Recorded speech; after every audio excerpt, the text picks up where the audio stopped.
Hi there, that's right, great and glorious, soon to be famous one day, Nick Dutch, back on the camera again. And today I want to ask you a question.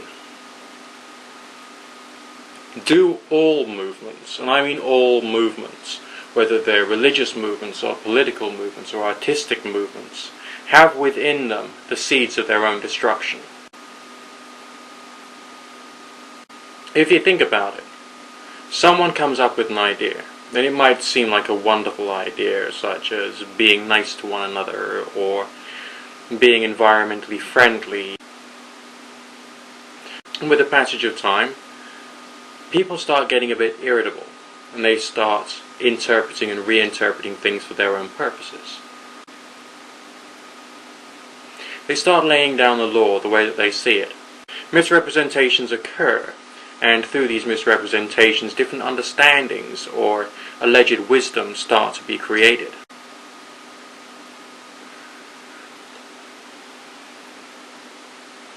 And as that starts to happen, the original idea, the original goals, and indeed any flexibility and malleability that there might be within the potential to make these things actually be good to you, to me, to the rest of society, kind of like gets eroded. Infighting starts to develop. People's identity or ego gets far too strong and powerful, and people start preferring one particular individual or subsection of the ideology against another particular group, individual, or subset of the ideology. People's desire to tribalize, the innate instinct that we have to go towards safety in numbers, kind of like overrides our ability to reason and rationalize and try and find meeting points. Instead, we try and find things which divide us rather than create the sense of unity that we actually need or require.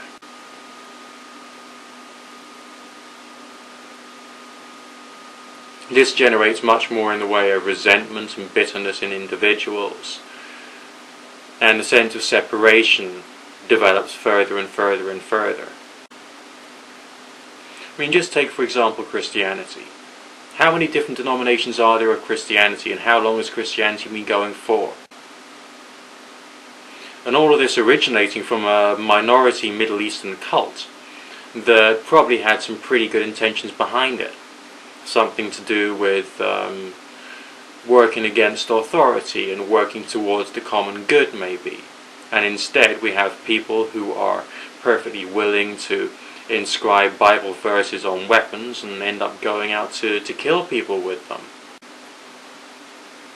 You do get the feeling that that wasn't the intention of the original apostles and Jesus Christ, don't you? But were the problems inherent in Christianity actually caused by the writings of Jesus Christ, or were they caused by theism, or were they caused by religion full stop, or were they caused by us? Us as the primitive creatures who are always fighting each other. The evolved ape, always cruising for a bruising, looking for a fight, looking for an opportunity for division. The individual who's looking to promote his career at the expense of other people. So if there was ever an antidote to religion, what would it be? I'll tell you what it would be. It will be more of the same, unless we can try and work out precisely what it is in us that makes this instinct occur, and to try and find a way of completely overriding it, and to do so on a global scale. We as a species, one could say, are buggered.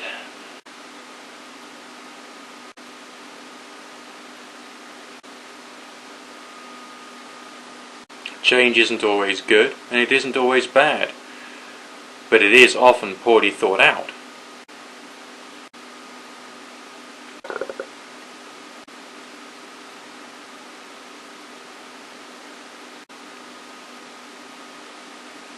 We've got to start being people who are purely driven by reason and not driven by politics.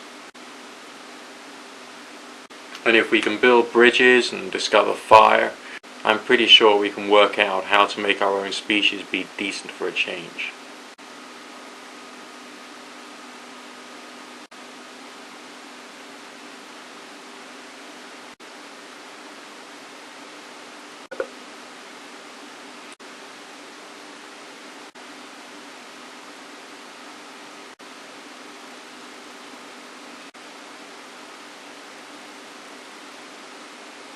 But we'll find a way, in time. But until we get there, all we'll ever be doing is creating more and more cults, rather than trying to find a way of overcoming the cult mentality of the human.